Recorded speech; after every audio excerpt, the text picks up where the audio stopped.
جس ماحول کے اندر ہم یہ ڈرائیو شروع کر رہے ہیں اور ہیلتھ کیئر کے پروفیشنلز کو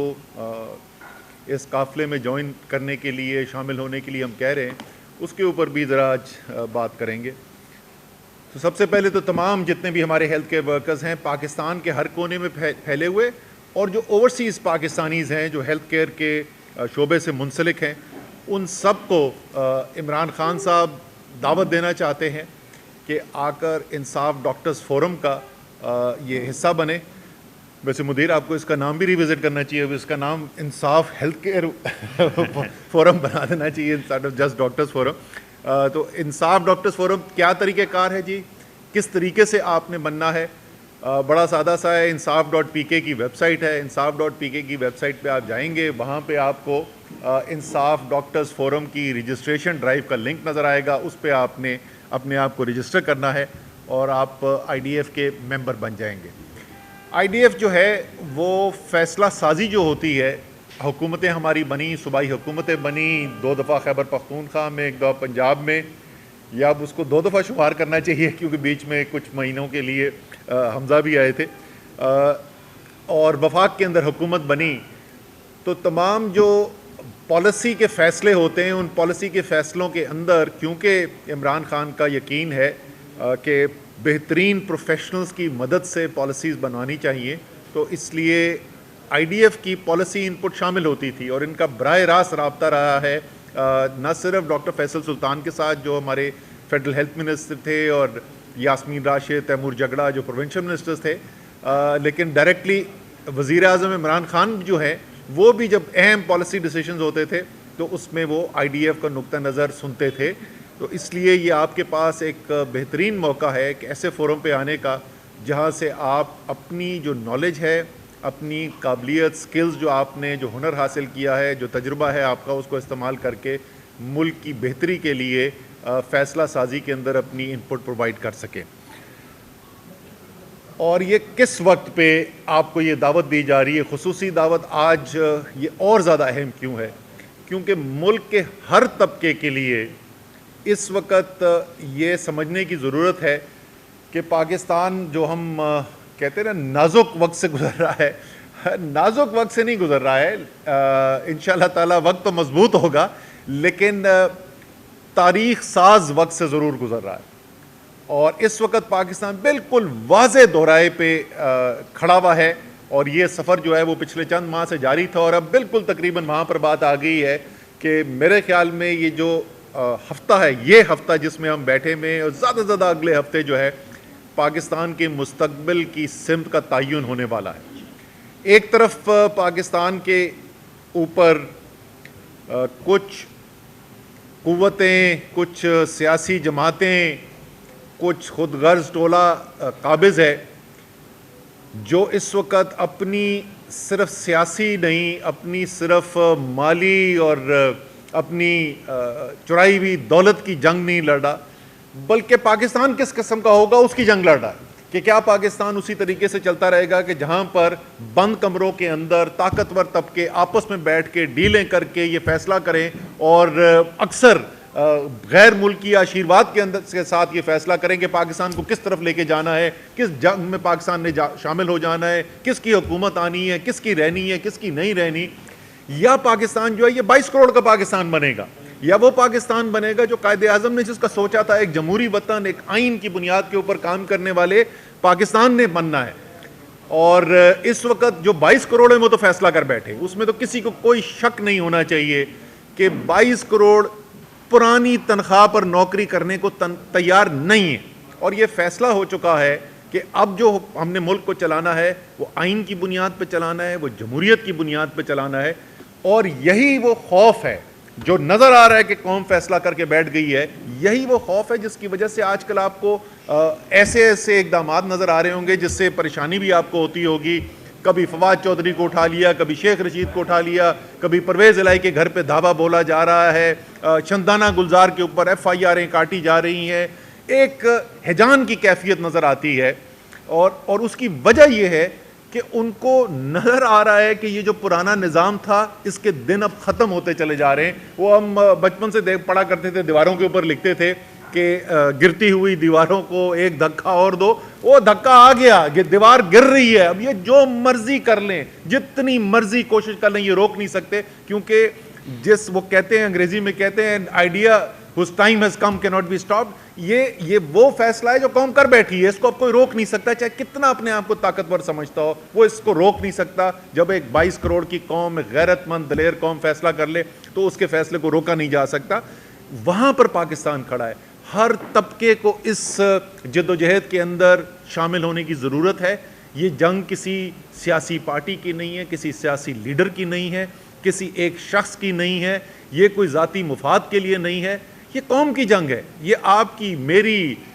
جو میری عمر کے لوگ ہیں ان کے بچوں کی جنگ ہے. تو اس کے اندر آپ کا حصہ لینا, اور ہر طریقے سے ہر شخص جو ہے اس کو ایک ہی طریقہ کار نہیں ہے اس کو اس تحریک کے اندر شامل ہونے کا, اس آزادی کی جنگ کے اندر حصہ لینے کا. اگر آپ شعبے کے اندر مہارت رکھتے ہیں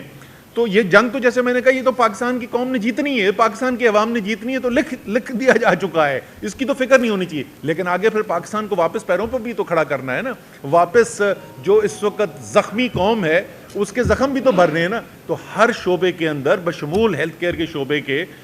ہمیں ضرورت ہے کہ پاکستان کے وہ لوگ جو دل میں رکھتے ہیں, پاکستان کی لگن رکھتے ہیں, پاکستان کے لیے کی بہتری دیکھنا چاہتے ہیں, جنہوں نے اپنا مستقبل یہ پاکستان کو بنایا ہوا ہے, وہ سب مل کر اس کاوش کے اندر حصہ لیں. آخری حصہ جس کی میں بات کروں گا وہ ہے اس وقت معیشت کی صورتحال. اس وقت آئی ایم ایف کا مشن یہاں پر آیا ہوا ہے اور آئی ایم ایف کے ساتھ حکومت کے مذاکرات چل رہے ہیں, اور جیسے اس حکومت کی باقی تمام چیزیں ہوتی ہیں, جھوٹ کے پاؤں نہیں ہوتے, تو اسی طریقے سے یہ پورا آئی ایم ایف کا جو معاملہ ہے اس کے اوپر ایک عجیب و غریب آج کل ہم ٹیلی ویژن کے اوپر کہانیاں سنتے ہیں. ذرا سا واپس یاد دلا دیں کہ پاکستان جو ہے جس وقت حکومت عمران خان کی ختم ہوئی, جس وقت بیرونی مداخلت کی بنیاد کے اوپر ایک رجیم چینج آپریشن کیا گیا اور اس رجیم چینج آپریشن کے لیے عدم اعتماد کا ووٹ لایا گیا, تو اس وقت 7th review I am F کا چل رہا تھا. اس کے بعد اس کے حتمی سٹیجز کے اندر تھا جس کے اندر بات چیت جاری تھی.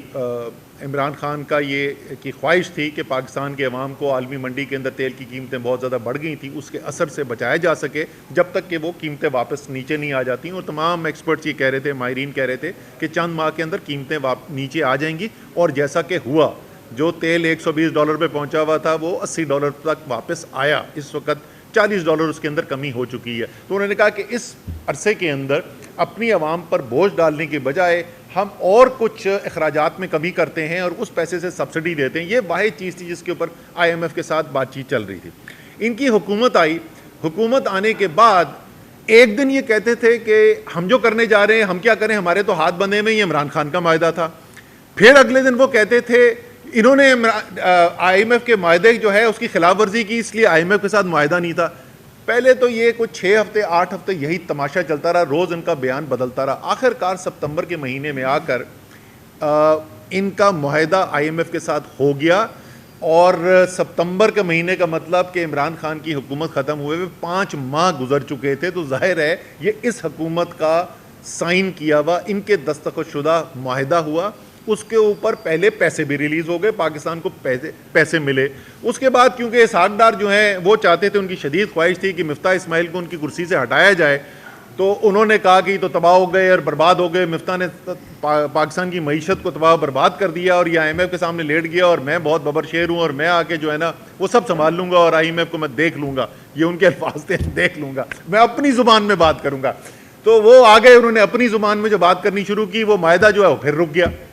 اب زر مبادلہ کے ذخائر گرتے چلے جا رہے ہیں. مہنگائی پاکستان کی تاریخ کی بدترین مہنگائی سے ہم گزر رہے ہیں. ہزاروں کاروبار بند ہو چکے ہیں, لاکھوں لوگ بے روزگار ہو چکے ہیں.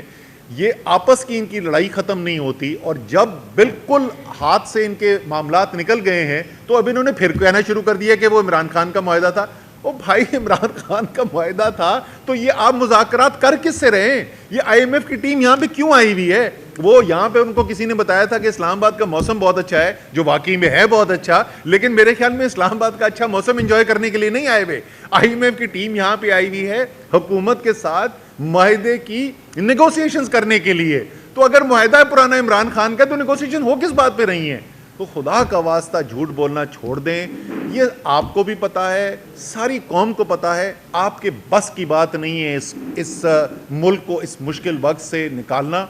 اس مشکل وقت میں ڈالا آپ نے ہے, اور جس نے ڈالا وہ مشکل وقت کے اندر, تو اس نے کیا مشکل وقت سے نکالنا ہے. تو اس لیے آپ اس سے اب تک جتنا عوام کے اوپر ظلم کر چکے ہیں اور اپنی سیاست تباہ و برباد کر چکے ہیں, خدا کا واسطہ اب یہ جو باتیں آپ نے ٹیلی ویژن پہ شروع کی ہیں, کھلم کھلا آئین توڑنے کی دھمکیاں جو آپ دے رہے ہیں کہ 90 دن کے اندر انتخابات نہیں کرائیں گے, اب اپنے آپ کو آرٹیکل 6 کی زد میں لا کر اپنے لیے اور مصیبتیں نہ کھڑی کریں. مجھے یقین ہے پاکستان کی عدلیہ آئین کی دفاع کرے گی, اور لاہور ہائی کورٹ اور پشاور ہائی کورٹ کے اندر کیسز ہیں, مجھے یقین ہے کہ ان کا فیصلہ ایک فیصلہ چل سکتا ہے. لاہور ہائی کورٹ میں تو آرڈرز کے اندر بالکل واضح لکھ دیا ہر صورت میں الیکشن 90 دن کے اندر اندر ہونا ہے. تو الیکشن کی تیاری کریں. ہمیں پتہ ہے کہ آپ کو مار اس دفعہ انشاءاللہ تعالی پاکستان کی قوم سے بے تحاشا پڑنی ہے جو آپ نے ملک کے ساتھ کیا ہے, لیکن اس کے باوجود آپ کے پاس اور کوئی راستہ نہیں ہے. تو اس لیے آئین توڑنے کی باتیں چھوڑ دیں اور الیکشن کی تیاری کریں, میدان کے اندر آئیں. تو بہت بہت شکریہ.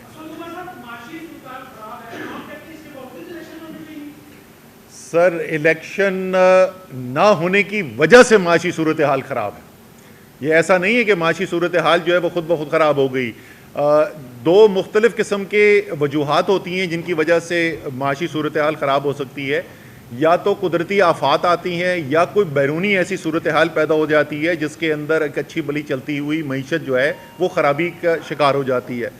یہاں پر آپ کی معیشت جو ہے وہ 6% سے اس میں اضافہ ہو رہا تھا, آپ کی صنعتوں کے اندر 12% کا اضافہ ہو رہا تھا, آپ کی زراعت کے اندر 5 میں سے 4 فصلوں میں ریکارڈ فصلیں ہو رہی تھیں, آپ کی آئی ٹی کی ایکسپورٹ جو ہے وہ 35% ایک سال, 43% ایک سال ان میں اضافہ ہو رہا تھا, آپ کی ترسیلات زر کے اندر تیزی سے اضافہ ہو رہا تھا, آپ کی برآمدات کے اندر تیزی سے اضافہ ہو رہا تھا. خرابی آئی جس وقت آپ نے سیاست کے اندر انتشار پیدا کیا, بیرونی مداخلت ہوئی, رجیم چینج آپریشن ہوا. تو جو خرابی سیاست سے پیدا ہوئی ہے وہ سیاسی معاملہ ٹھیک کیے بغیر کبھی بھی ٹھیک نہیں ہو سکتی. آپ مزید کھائی میں گرتے چلے جائیں گے. سو الیکشن واحد حل ہے.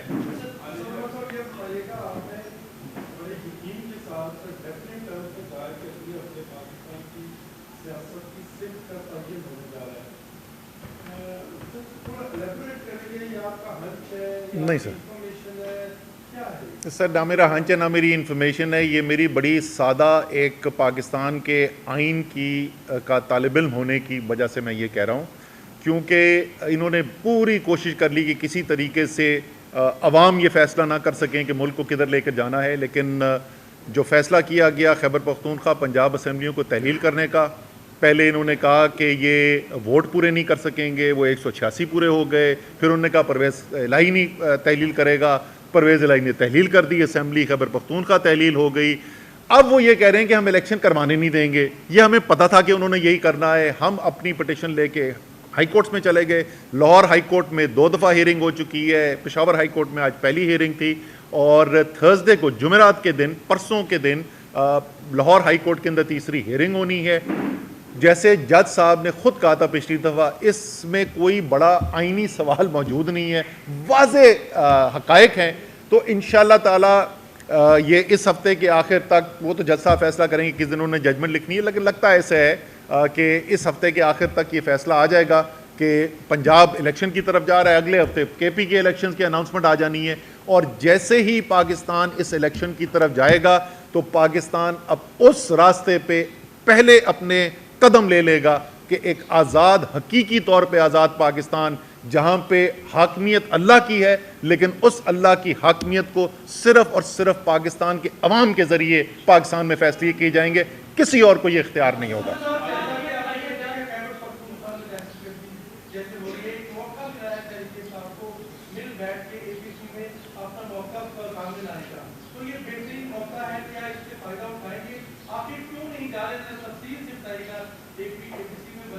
اچھا, پہلے تو ان سے بولیں امپورٹڈ گورنمنٹ سے کہ ایک فیصلہ کر لیں کہ ہم دہشت گرد ہیں یا نہیں ہیں. ہم ساری جو لیڈرشپ ہے تحریک انصاف کی، تمام تحریک انصاف کی لیڈرشپ کے اوپر آپ نے کاٹے میں دہشت گردی کے پرچے، اور آپ کہہ رہے ہیں دہشت گردوں کو انوائٹ کر رہے ہیں کہ آ کر، اور وہ بھی انویٹیشن کوئی کاغذ میں نہیں ہے، یہ سینٹرل آفس ہے، میں نے یہاں پورا آفس چیک کروا لیا بھائی، کہیں پہ کوئی آپ کو انویٹیشن نظر آیا؟ کہیں نہیں نظر آیا، یہ ٹی وی کے بیانات ہیں صرف۔ آپ کہہ رہے ہیں کہ دہشت گردوں کو بلا کے ہم یہ پتہ کریں گے کہ دہشت گردی کیسے روکی جا سکتی ہے۔ میں آپ کو بتاتا ہوں دہشت گردی اس وقت پاکستان میں دو لوگ کر رہے ہیں۔ ایک ہیں وہ دہشت گرد جو اس وقت خاص طور پہ خیبر پختونخوا کے صوبے کے اندر دہشت گردی کے واقعات کے اندر ملوث ہیں، اور دوسرے دہشت گرد وہ ہیں جو آئین قانون کو توڑ کر اعظم سواتی پہ ظلم کر رہے ہیں، شہباز گل کے اوپر ظلم کر رہے ہیں، فواد چودھری کے چہرے کے اوپر کپڑے ڈال کے ہتھکڑیاں لگا کے کورٹ میں لے کے آ رہے ہیں، شیخ رشید کو غیر قانونی طور پر اٹھا رہے ہیں۔ تو جناب دہشت گردی اگر آپ نے ٹھیک کرنی ہے تو سب سے پہلے یہ دہشت گرد جو اس وقت حکومتی نظام چلا رہے ہیں، سب سے پہلے تو ان کو اس نظام پہ سے اتارے نا، پھر دوسرے جو دہشت گرد ہیں ان سے بھی مقابلہ کیا جائے گا۔ اور اس صرف یاد دلانے کے لیے کہ 3.5 سال عمران خان کے ہوتے ہوئے نہ کوئی ڈرون حملے ہو رہے تھے، نہ بڑی دہشت گردی کی وارداتیں ہو رہی تھیں، ملک کے اندر امن تھا اور ملک خوشحالی کی طرف جا رہا تھا۔ جی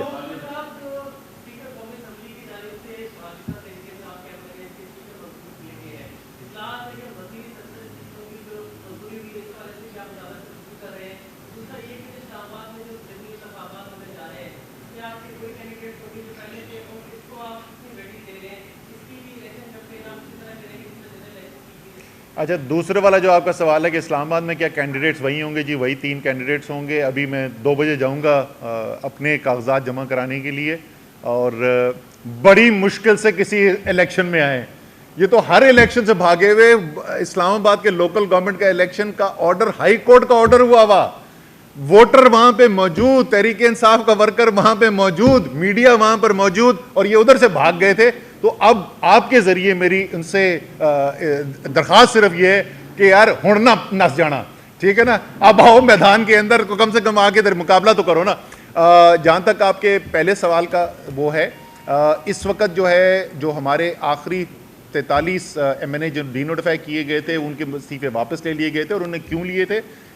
کیونکہ سپریم کورٹ کے اندر ہماری ہیئرنگ گئی، سپریم کورٹ کے اندر کورٹ نے بھی ہم سے یہ کہا کہ جی آپ دوبارہ ریکنسیڈر کریں کہ آپ کو تو کورٹ کے اندر اسمبلی کے اندر ہونا چاہیے۔ اس کے بعد مشاورت ہوئی اور چیئرمین عمران خان نے یہ اعلان کیا کہ ہم اسمبلی میں لیڈر آف اپوزیشن کی پوزیشن واپس لینا چاہتے ہیں۔ اس فیصلے کی بنیاد کو اعلان کر دیا گیا، اس اعلان کو کرنے کے بعد یہ استعفے واپس لیے گئے تھے، اور وہ سپیکر جو کہہ رہا تھا کہ جب تک میں انفرادی طور پر مل نہ لوں لوگوں سے قانون کی لوازمات پورے نہیں ہوتے، اسی سپیکر نے بغیر کسی سے ملے ہوئے استعفے منظور کر دیے۔ تو میرے خیال میں قانونی طور پہ جو سپیکر صاحب نے کیا ہے، جو پہلے کیا تھا استعفے نامنظور کر کے، وہ بھی قانون کی خلاف ورزی تھی، اور جو اب کیا ہے وہ بھی قانون کی خلاف ورزی ہے، کیونکہ ان کا کوئی کام قانون کی بنیاد پہ ہوتا ہی نہیں، ان کے سارے فیصلے جو ہیں اپنی ذاتی سیاست کی بنیاد پہ ہوتے ہیں۔ بہت شکریہ جی۔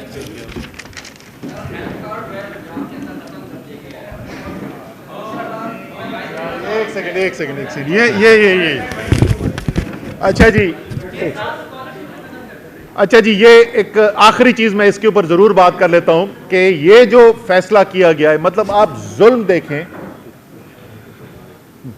یہ ظلم دیکھیں کہ سب سے پہلے آپ عوام کے اوپر تاریخ کی بدترین مہنگائی کا بوجھ ڈالیں، اس کے بعد آپ ہزاروں کاروبار بند کرا دیں، لاکھوں لوگوں کو بے روزگار کر دیں، اور اس حالت میں جہاں مزدور کو یہ نہیں سمجھ میں آ رہی، ایک غریب آدمی چھوڑے اس وقت متوسط طبقے کو یہ نہیں سمجھ میں آ رہی، سفید پوش کو یہ نہیں سمجھ میں آ رہی کہ وہ اپنی بنیادی ضروریات کیسے پورا کرے گا۔ وہ کام عمران خان کا تاریخی کام کہ ہیلتھ کارڈ دینا، ایک صحت کارڈ دینا، جس سے اگر وہ بیمار ہو اور بیماری بھی ایسی ہو کہ وہ ہسپتال میں چلا جائے، اس کو کوئی آپریشن کرانا پڑے خدا نخواستہ، کم سے کم ریاست اس کے اخراجات پورے کرے۔ اس کارڈ کو بند کرنے سے کا مطلب ہے کہ یہ لوگ جو ہیں وہ سفاک لوگ ہیں، یہ وہ لوگ ہیں، وہی حکومت جو 50% ابھی تنخواہیں اضافہ کرنے کا انہوں نے اعلان کیا ہے، وہی حکومت جن کا وزیر جو خارجہ ہے وہ پاکستان میں بیٹھتا نہیں، کروڑوں روپے اس نے خرچ کرا دیے. وہی حکومت جو ابھی بھیک مانگنے کے لیے گئی تھی جنیوا میں تو کروڑوں روپے خرچ کر دیے مہنگے ترین ہوٹلوں میں ٹھہرنے کے لیے. وہ ایک متوسط طبقے کے انسان کو، ایک غریب انسان کو یہ کہتے ہیں کہ تم اگر بیمار ہو جو ہم نے تمہارے ساتھ کیا ہے اور تمہیں خدا نہ خواستہ تم بیمار ہو کے ہسپتال ہو جاؤ تو تم علاج بھی نہ کروا سکو اور تمہارا صحت کارڈ ہم بند کر دیں گے. صرف اس کی مذمت نہیں ہونی چاہیے، اس کے اوپر تو میری ذاتی خیال کے اندر یہ معاشی دہشت گردی کے زمرے میں آتا ہے اور اس کے اوپر دہشت گردی کا پرچہ کٹنا چاہیے جو انہوں نے کیا ہے لوگوں کے ساتھ. آخر میں ایک اور چیز جس کا میں ذکر کرنا مجھے پہلے کرنا چاہیے تھا، ہمارا بہت ہی قریبی دوست ملک ترکی، اس کے علاوہ سیریا کے اندر بھی اور 7 ممالک کے اندر جو زلزلے آئے ہیں اور جو لوگ وہاں پر جاں بحق ہوئے ہیں، شہادتیں ہوئی ہیں، ہم ان کے ساتھ اظہار یکجہتی کرنا چاہتے ہیں. اور مجھے یقین ہے کہ ہماری حکومت جو ہے، ہماری ریاست جو ہے، جس طریقے سے ہر مشکل وقت کے اندر ترکی ہمارے ساتھ کھڑا ہوتا ہے تو پاکستان بھی پہلے کی طرح اب بھی ترکی کے ساتھ شانہ بشانہ نظر آئے گا.